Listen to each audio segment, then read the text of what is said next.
So it's about time I tell you our Hen Haven plans. I'm here in the garden with lots of beauties.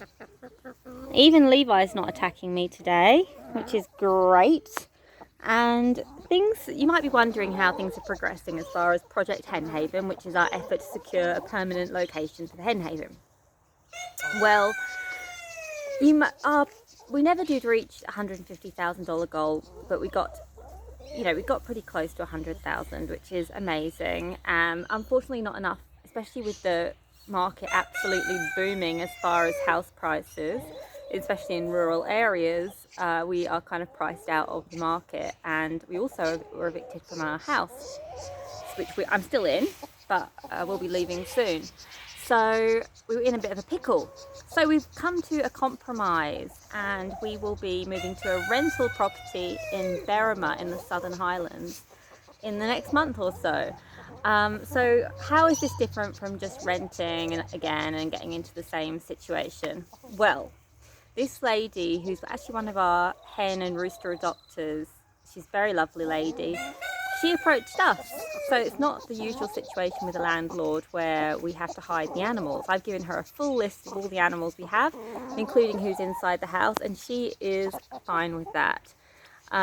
It's also different because she has 5 acres. So whilst she's got something, I'm getting a grooming.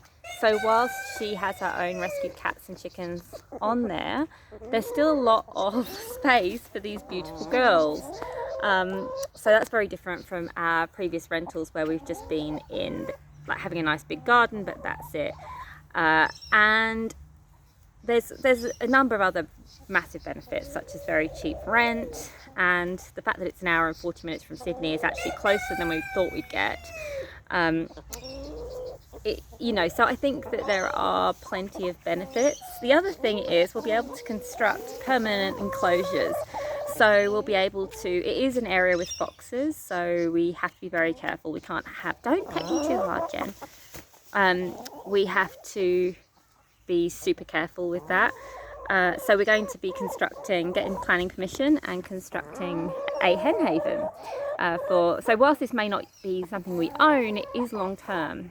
It's not like the usual rentals. We don't have to worry about inspections. It's just going to be very, very different. So the funds that we've raised are going to be so incredibly useful for building the enclosures. It's going to be a permanent, very posh enclosure if the planning permission is approved. And it will include like an air-conditioned, excuse me, some of you are pecking too hard. It will include an air-conditioned inside area, which is separated into different sections for different families of animals. And that way we're not going to be bringing everybody into the house at night like we have to now. So there's going to be, and I'm going to share those plans with you very soon so that you can see exactly what we're looking at. But the enclosure itself will be bigger than this garden, probably about twice the size of this garden at least. And then that enclosure will be separated into other areas. So like, for example, the ducks will have their duck pond dug in. We'll have a separate area so they can get all messy if they want, and the hens will be in a cleaner area. We'll have the area for the quails and the guinea pigs will be like very, very small mesh. And things will be done in that way so that everybody is safe and happy.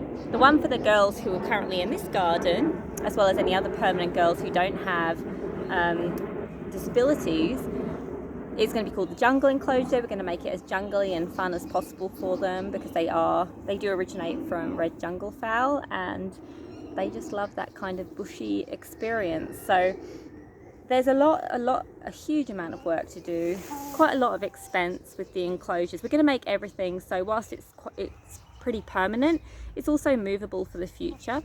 And the only thing that we'll kind of have to leave behind is the cement.